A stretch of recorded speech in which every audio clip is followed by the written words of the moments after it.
तो circular motion chapter बड़ा interesting है और बहुत इंपॉर्टेंट है। स्कूल लेवल में बहुत इजी लगता है, but once you think for JEE level और NEET level it is really a difficult chapter.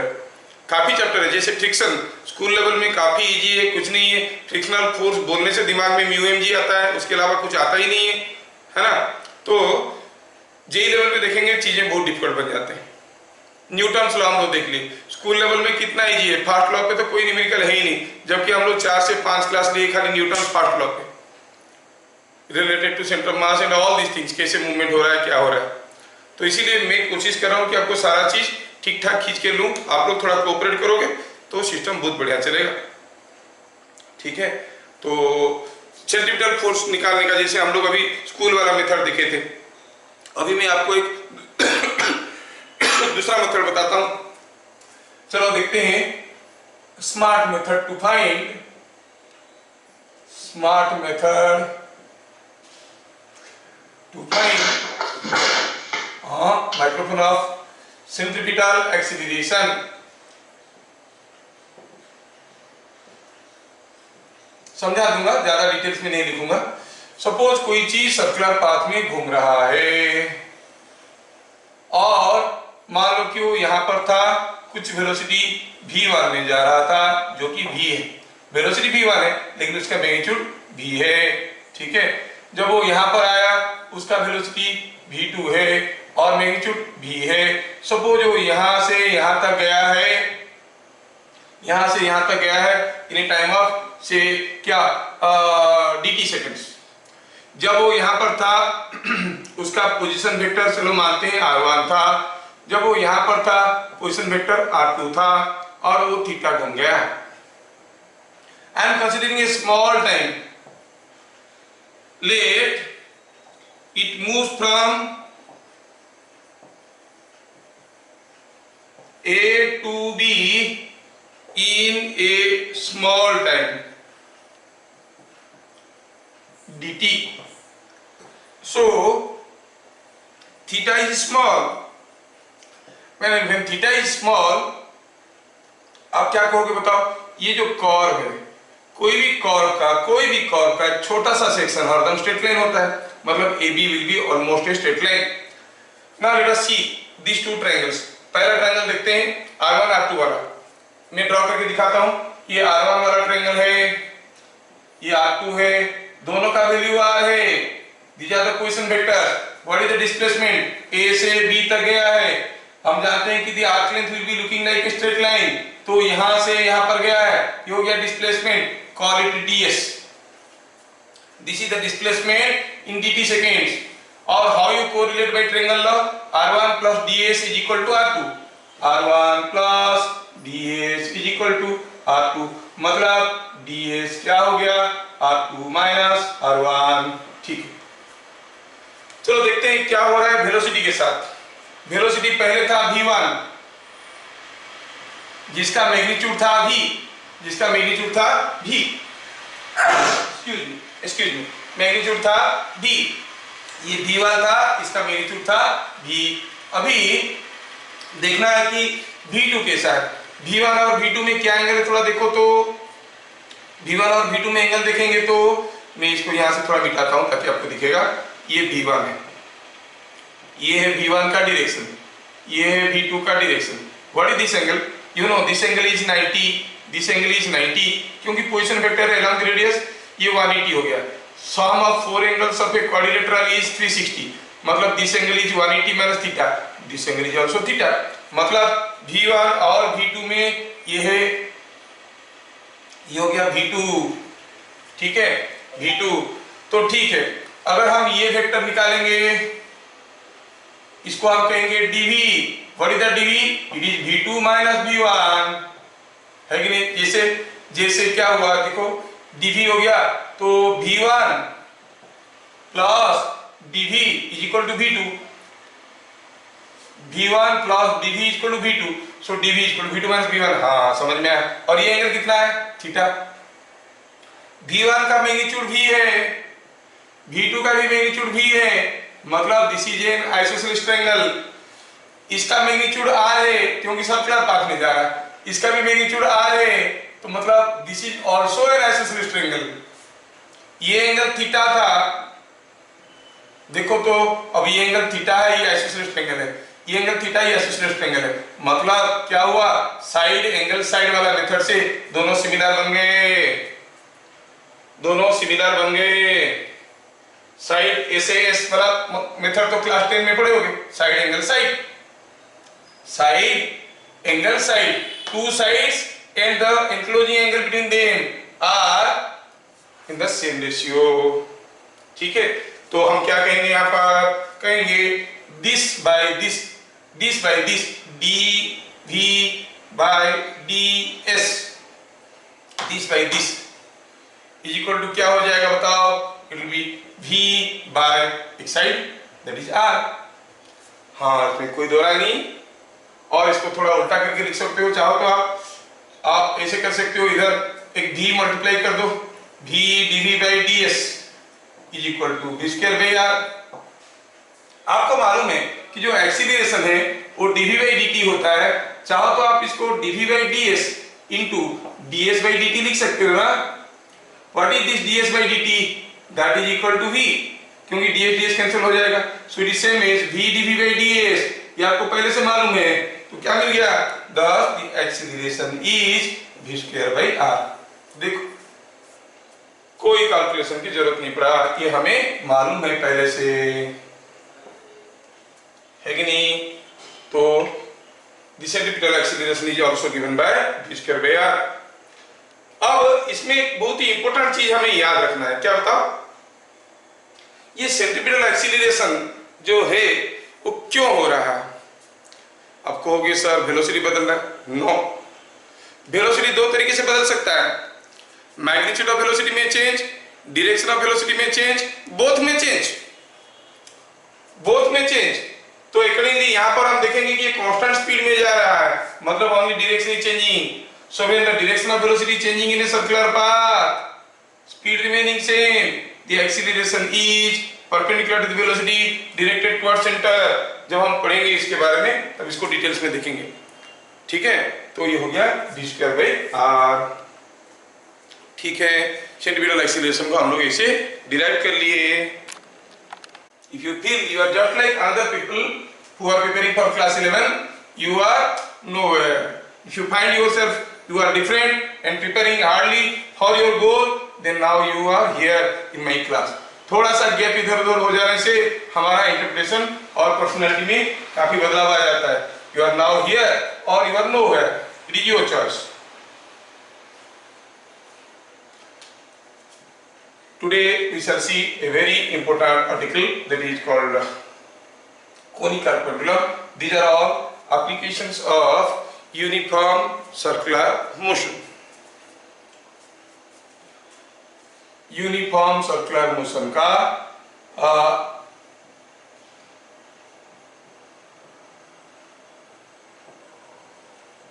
Application हम लोग देखने वाले हैं, ठीक है। पहला केस देखेंगे, case 1 is the case of A conical pendulum. Conical pendulum, ये कोनिकल पेंडुलम क्या होता है। दूसरी चीज ये है कि जब हम ये कोनिकल पेंडुलम के बारे में बात कर रहे हैं, we are talking about uniform circular motion. Uniform circular motion मतलब the motion where angular velocity is constant. तो यूनिफॉर्म सर्कुलर मोशन की मतलब हुआ एंगुलर वेलोसिटी इज कांस्टेंट। ये हम बात कर रहे हैं यूनिफॉर्म सर्कुलर मोशन का। सोचो कि ये कोई एक पेंडुलम है, अगर हम इसको यहां से छोड़ देंगे वो ऐसे ऐसे ऑसिलेट करेगा। ये हो गया एक सिंपल पेंडुलम, ऑसिलेटिंग पेंडुलम।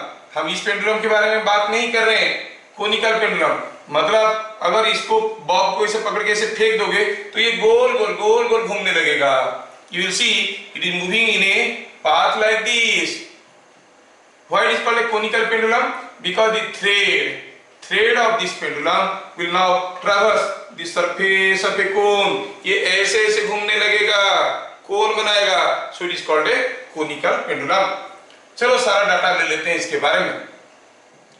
चलो मानते हैं कि हाइट h है, ये रेडियस r है, ये लेंथ L है, सब कुछ ऐसे हमें दिया गया है। We take the case of a conical pendulum। चलो ये मानते हैं कि this thread is making some angle theta here, ठीक है। अब इसके बारे में क्या क्या फैक्ट्स सामने आ रहा है आप देखोगे। the bob is moving in a horizontal circle, so during its motion there is no gain or loss in potential energy. Why?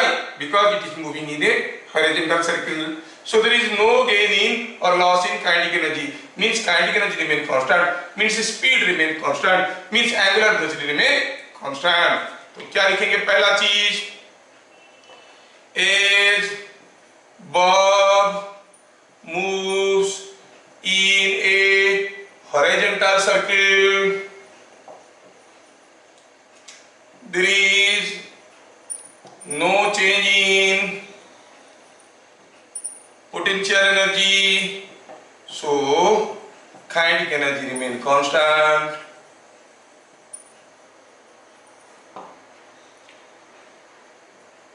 V is constant and omega is constant।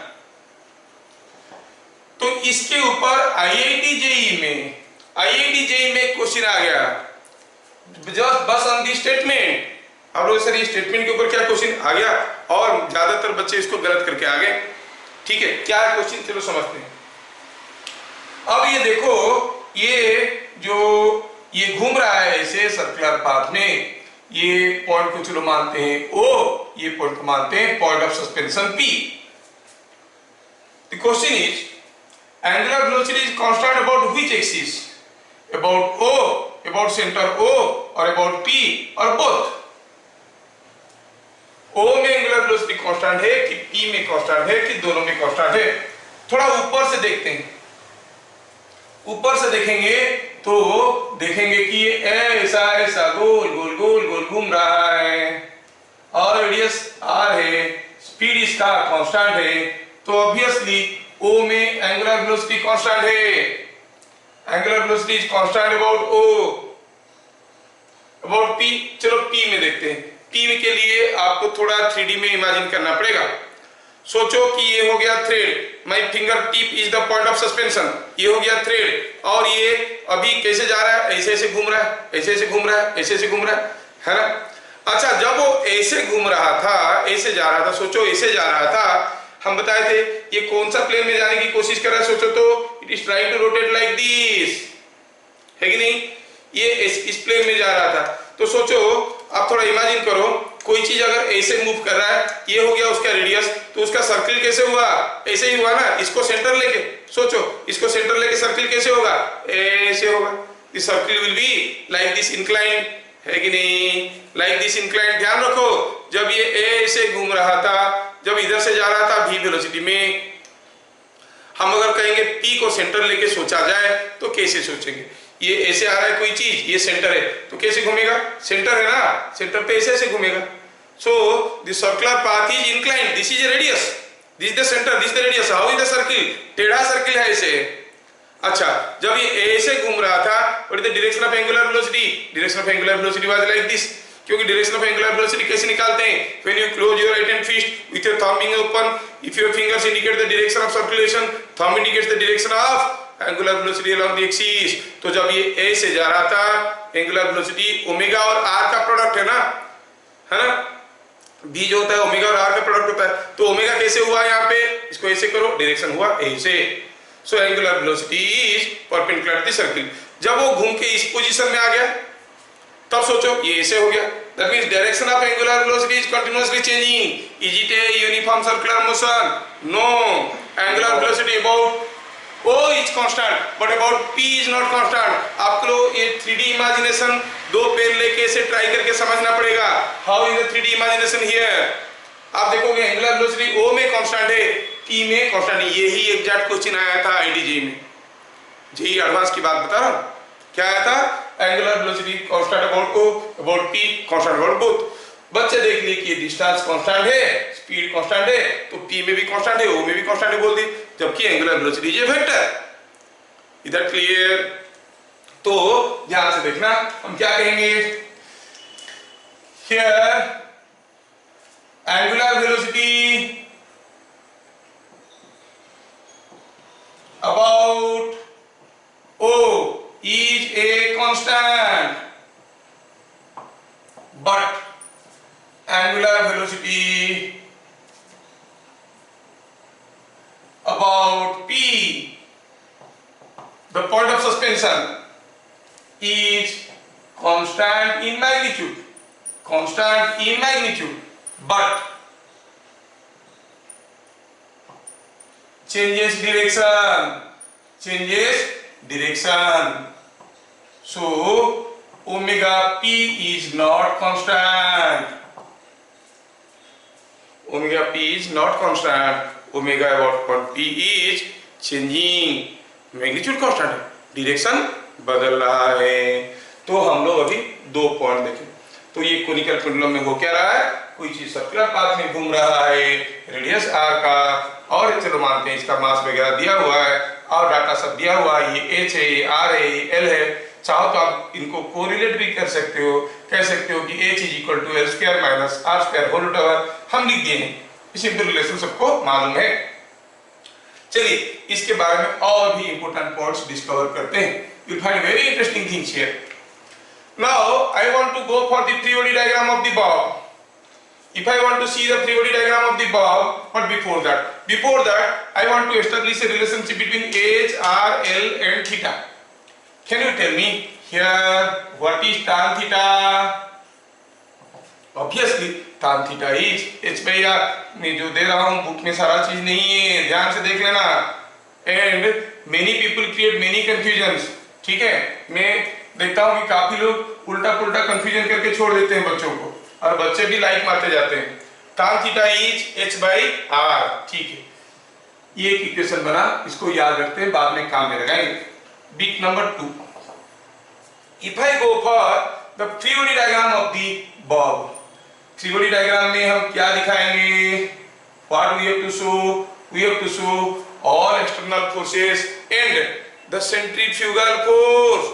हम सेंट्रीपिटल फोर्स कभी नहीं दिखाते हैं, क्यों? क्योंकि सारा external force तो दिखा चुके हैं ना, उनमें से कोई होगा centripetal force. So when you show all external forces you need not show the centripetal force again. इनमें से कोई या फिर किसी का कंपोनेंट या 2 3 4 फोर्स मिलके सेंट्रीपिटल फोर्स बन रहे होंगे, लेकिन सेंट्रीफ्यूगल फोर्स तो स्यूडो फोर्स है, वो दिखाना पड़ेगा।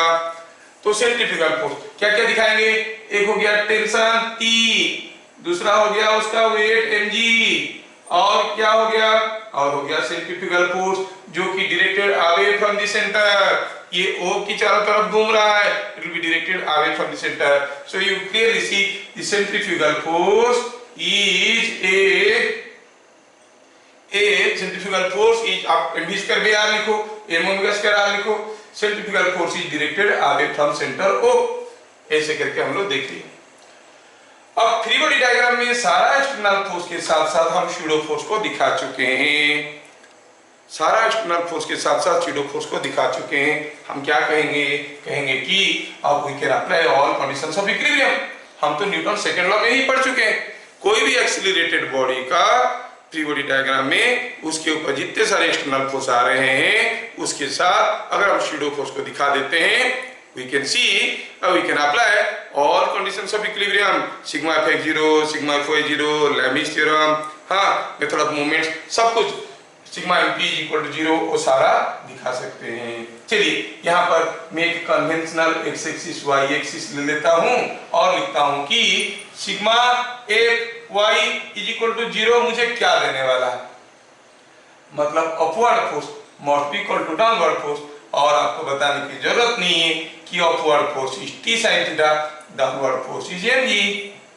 Similarly sigma fx is equal to 0 हमें क्या दे रहा है, t का force towards right is t cos theta and that is equal to force towards left. मैं mg स्क्वायर बाय r लिखता हूं, चाहो तो आप m ओमेगा स्क्वायर r भी लिख सकते हो।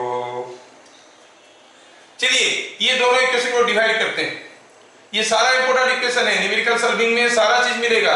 अगर थीटा दिया हुआ है, mg दिया हुआ है, tension you can find out, speed दिया हुआ है, रेडियस दिया हुआ है, t you can find out। So remember all these equations will be required to solve the numericals। Now bit number 4 इसलिए मैं बनाता हूँ, बिट नंबर 4 में अगर इन दोनों को मैं डिवाइड कर दूंगा, इसको इक्वेशन नंबर 2 बोलिए, इसको इक्वेशन नंबर 3 बोलिए। मैं इंडिविजुअल लिख रहा हूं क्योंकि सारा इक्वेशन न्यूमेरिकल सॉल्विंग में मदद करते हैं।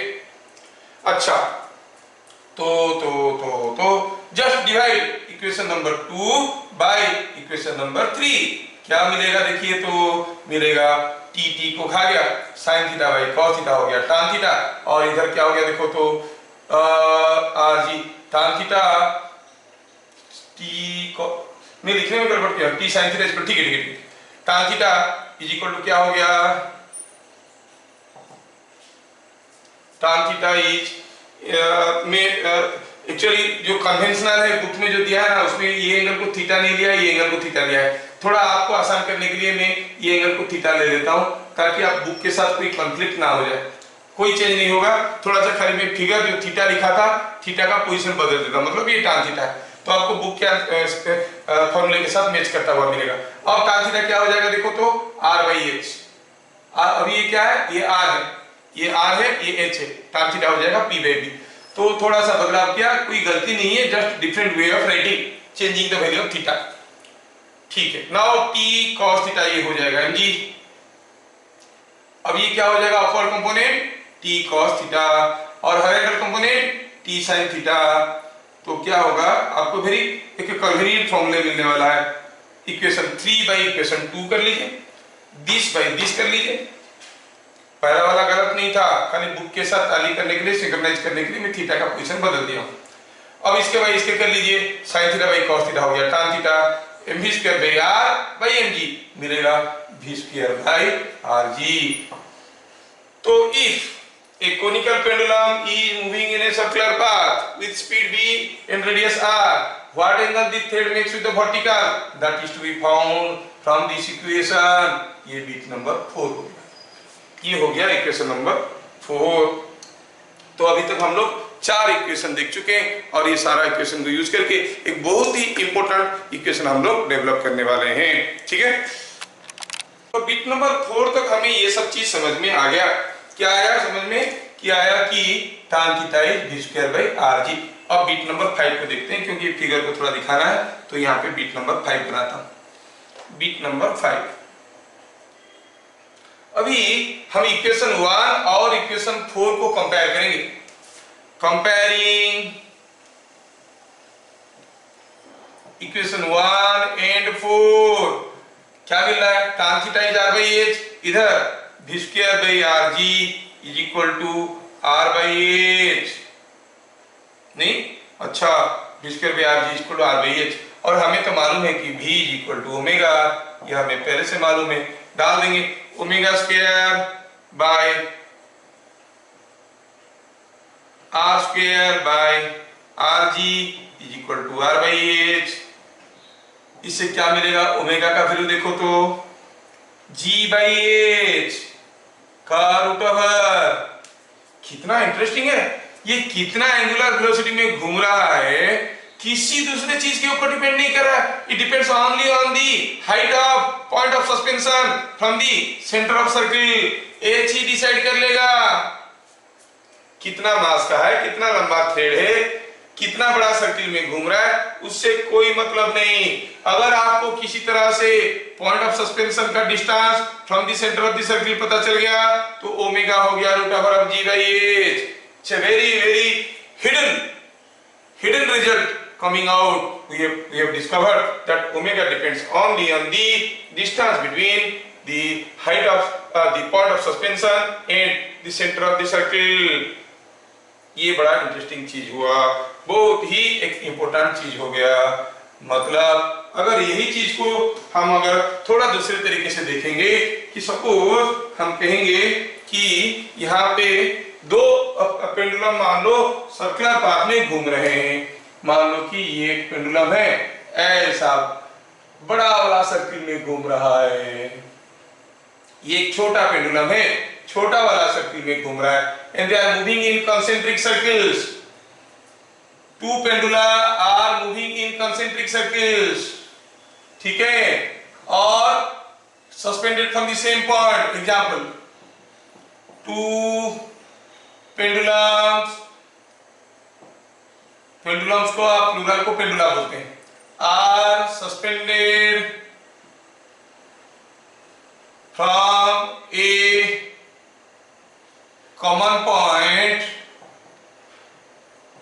And moving as, conical pendulums